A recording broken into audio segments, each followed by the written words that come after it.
جب ٹول پلازے پر بیٹھ کے پرچیاں کاٹے گی، بسوں کے اندر بیٹھ کر پانی پلائے گی، تجھے تو گھر کی ملکہ بنایا تھا، تجھے چادر چار دیواری کی سردارن بنایا تھا، تجھے کہا تھا تو گھر کے اندر بیٹھ کے کپڑے اپنا پردہ بچائیو، اپنے بچوں کی دیکھ بھال کریو، روٹی تیرے مرد کے ذمے، کپڑا تیرے مرد کے ذمے، دوائی دارو تیرے مرد کے ذمے۔ تجھے دنیا کی روشن خیالی کے اندر اتنا دوڑنے کی عادت پڑ گئی کہ تو نے باہر نکل کر پہلے برقع اتارا، پھر تو نے گلے سے دوپٹہ اتارا، سر سے دوپٹہ اتارا، اتنی بے غیرتی چھا گئی، تو نے مصلی پر بیٹھ کر اللہ اللہ کرنا یہ سعادت نہ سمجھا، ٹول پلازوں پر بیٹھ کر تو نے پرچیاں کاٹنا سعادت سمجھا، پولیو کے قطرے پلانا سعادت سمجھا، ایئر ہوسٹس بننا تو نے سعادت سمجھا، بینکوں میں نوکریاں کرنا تو نے سعادت سمجھا۔ خدائے پاک کی قسم، عزت دار لوگ بیٹھے ہو، مجھے ایمانداری سے بتاؤ، جب عورت کے چہرے پر نظر پڑتی ہے، سامنے عورت ہو، خدائے پاک کی قسم ہمارا ایمان اتنا کمزور ہے، کون عورت کو دیکھ کر اپنا سر جھکاتا ہے، سر پہ ہاتھ پھیر کے دی دی بھی کہہ رہے ہوتے ہیں اور آنکھ سے بے حیائی کے مزے بھی لے رہے ہوتے ہیں۔ بچی پیدا ہوئی، سب سے پہلے آپ نے میں نے اسکول میں داخل کرا دیا، پورے خضر میں منڈی بھاؤدین میں ایسا اسکول تلاش کیا، اللہ اکبر، یہاں بچی کا مستقبل بنے گا، اللہ غنی، ایمانداری سے بتاؤ، رکشہ چلانے والا غیر محرم ہے، اسکول کا پرنسپل غیر محرم ہے، پڑھانے والے ٹیچر غیر محرم ہے، اللہ اکبر۔ میرے عزیزو، جب آپ بچی کا ایڈمیشن کرانے کے لیے گئے تھے، 5,000 مانگا، آپ نے 5,000 دیا، 10,000 مانگا، 10,000 دیا، 2 مہینے کی ایڈوانس فیس مانگی، آپ نے دے دی، سلیبس 2,000 کا آیا، وردی 3,000 روپے کی آئی، جوتے 1,200 روپے کے آئے، ٹفن کا ڈبہ 200 روپے کا آیا، پانی کی بوتل 100-150 روپے کی آئی، اللہ اکبر، رکشے والے کا کرایہ 2,000 روپے کا لگا،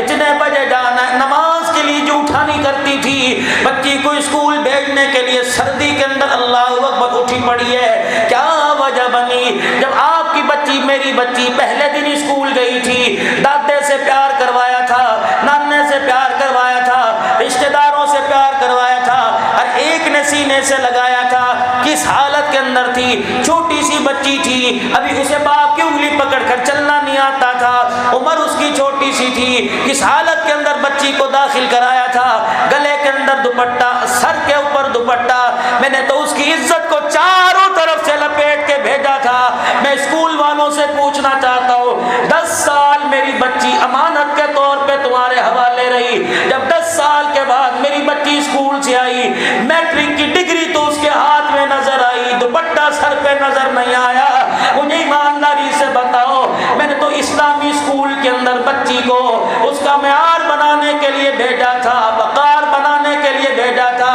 کوئی ماں باپ اپنے بچوں سے نہیں پوچھتا، بتاؤ کسی اسکول کے پرنسپل سے نہیں پوچھتا، بتاؤ میری بچی کا دوپٹہ کون چوری کر کے لے گیا ہے؟ سبحان اللہ، ماشاءاللہ، ان اداروں کے اندر سمجھتے ہو بچے ہمارے کامیاب بنیں گے جس ادارے کے اندر پڑھانے والوں کو سب سے پہلے پڑھانے والوں کو اصول بتلایا جائے گا، اس ادارے کے کچھ اصول ہے، اس اسکول کے کچھ اصول ہے، پابندیاں کرنی پڑے گی۔ سب سے پہلے پڑھانے والا ٹیچر ہو، اسے اپنا چہرہ سنوار کے آنا پڑے گا، شلوار قمیض نہیں، پینٹ شرٹ پہن کے آنی پڑے گی، داڑھی کٹا کے آنی پڑے گی، تب تو اسکول کے اندر آ کر اس قوم کے معماروں کا مستقبل بنائے گا۔ مجھے ایمانداری سے بتاؤ، پڑھانے والے کے سینے میں اللہ کا خوف کوئی نہیں، پڑھنے والی تو میرے عزیزو ایک ننھی سرائی آئی تھی، ایک ننھا سا کنواں آیا تھا، پڑھانے والے نے اس کے سینے میں حلق کے اندر اس کے سینے میں اچھا اتارا تو بڑی ہو کر اس نے اچھا بولنا شروع کیا، اگر اس نے شروع کے اندر گند گھولنا شروع کر دیا، بڑے ہو کر میرے عزیزو جو آپ نے میں نے اس کے اندر ڈالا تھا، جب اس نے اگلنا شروع کیا تو پھر ہاتھ جوڑ کے اللہ کو کہہ رہے ہیں، یا اللہ ایسی اولاد سے تو بے اولاد ہونا ہی بہتر تھا۔ اب یہ نا آپ سمجھ لینا کہ ہم عصری تعلیم کی مخالفت کرتے ہیں۔ 4 جماعتیں میں بھی اسکول میں پڑھ کے آیا، میٹرک تک تو میں بھی پڑھا، 11ویں سے میں نے چھوڑا۔ مولانا بھی پڑھے ہوں گے، راؤ صاحب آپ بھی پڑھے ہوں گے، کوئی ایسا نہیں ہے میں سب کی بات نہیں کرتا، کوئی نہ کوئی تو اسکول کے اندر پڑھا ہوگا۔ ہم عصری تعلیم کی مخالفت نہیں کرتے، خدا پاک کی قسم مخالفت ہم کس چیز کی کرتے ہیں؟ بے حیائی کی کرتے ہیں۔ مخالفت اس چیز کی کرتے ہیں کہ عزت دار گھرانوں کے دوپٹے انگلش میڈیم اسکول کے اندر کیوں اتر گئے ہیں؟ بابا جی صحیح کہہ رہا ہو غلط کہہ رہا ہو؟ کون سی ایسی تعلیم ہے جو دوپٹے کے بغیر میرے عزیزوں مکمل ہی نہیں ہوتی؟ کون سی ایسی تعلیم ہے؟ مولانا آج سے تقریباً 7 سال پہلے بڑی عجیب بات، مولانا عبداللطیف صاحب سبزہ زار میں ختم قرآن میں گیا، ڈاکٹر شہریار صاحب بھی شاید وہاں یہ ہارٹ کے اسپیشلی افطاری میں آئے تھے، پورا کمرہ خالی، کوئی کرسی نہیں، کوئی بیڈ نہیں، کوئی چرپائی نہیں۔ حالانکہ گھٹنوں کی تکلیف تھی، بیٹھ گیا، کہنے لگے مولانا 7 والے کمرے میں بیڈ بھی ملے گا، اس کمرے میں نہیں ملے گا، لیکن میں اگر آپ کو بتا دوں تو اس کمرے سے آپ کا جانے کو بھی دل نہیں کرے گا۔ میں نے کہا اچھا۔ کہ مولانا میں نے اپنی بچی کو میٹرک کروایا، 11ویں میں داخلہ دلوایا، میں نے اپنی بچی کو حافظہ بنایا، برقعے کی بڑی پابند تھی، دوپٹہ کی بڑی پابند تھی، میں قسم اٹھا کے کہتا ہوں میں نے سگی بچی کے آج تک بالوں کو نہیں دیکھا۔ پہلے دن میں بچی کو کالج میں ایڈمیشن کرانے کے لیے لے کے گیا،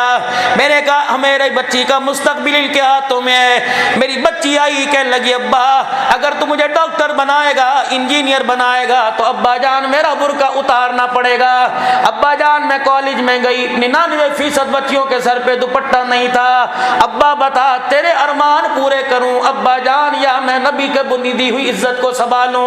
مولانا کہنے لگے بچی برقع پہن کے جا۔ کہ ابا جان اسکول کے اندر 7 گھنٹے گزارنا مشکل ہو جائے گا۔ مولانا عبداللطیف صاحب فرمانے لگے میں نے سر کی ٹوپی اتاری، بچی کے ساگے رکھ دی، میں نے کہا بچی اگر برقع اتار کے جائے گی تو اس ٹوپی پر پاؤں رکھ کے چلی جانا۔ بچی روئی، کمرے میں چلی گئی۔ مولانا چوتھا پتہ نہیں 5واں سال ہے بچی کے میڈیکل کا، مولانا خدا پاک کی قسم ہے جب گھر سے نکلتی ہے پیر کی جتی کے اوپر بھی برقع ڈال کے جاتی ہے۔ جانے والوں نے کبھی میرے بچی کے پیر کی جتی کے رنگ کو نہیں دیکھا۔ مولانا وہ دن آج کا دن اکثر ماں باپ میاں بیوی ہم رات کو اٹھ کے چپکے سے بچی کے کمرے میں جاتے ہیں، میں قسم اٹھا کے کہتا ہوں کم از کم میں نے تو کبھی اپنی بچی کو رات کو سوتے نہیں دیکھا۔ دن میں اسکول کی تعلیم حاصل کرتی ہے، رات کو مصلی پہ قیام میں کھڑی ہوتی ہے، میری بچی ہوتی ہے، اللہ کا قرآن زبان پر ہوتا ہے۔ مولانا ایک دن میں آئے اور میری گھر والی ایک بستر پہ سو رہے تھے یا علیحدہ علیحدہ، مولانا میری آنکھ لگی، خواب میں سرکار مدینہ روح قلب و سینہ صلی اللہ علیہ وسلم اسی کمرے میں تشریف لائے، سامنے آ کے بیٹھ گئے اور اللہ کے نبی نے مجھے فرمایا عبداللطیف میں تیرے گھر میں رہنے آیا ہوں کیونکہ اس گھر کا پردہ روزے والے مصطفیٰ کو بھی اچھا لگتا ہے، عرش والے خدا کو بھی اچھا لگتا ہے۔ سبحان اللہ، ماشاء اللہ، سبحان اللہ، ماشاء اللہ۔ ناراض نہ ہونا میرے عزیزو، ہمارے پاس سب کچھ ہے لیکن غیرت ہم نے بیچ دی۔ 6 مہینے کی گندم اب بھی گھر میں پڑی ہوگی، چاولوں کی فصل اور نہ 10 گٹو صحیح 2 تو پڑے ہوں گے، لیکن اللہ کی قسم ہے رات کے اندھیرے میں تو کیا دن کے اجالے میں چراغ لے کے ڈھونڈو، بچیاں تو دور کی بات ہے۔ اللہ اکبر، ہمارے نوجوانوں کے چہرے پر بھی ایمان کی غیرت نظر نہیں آئے گی۔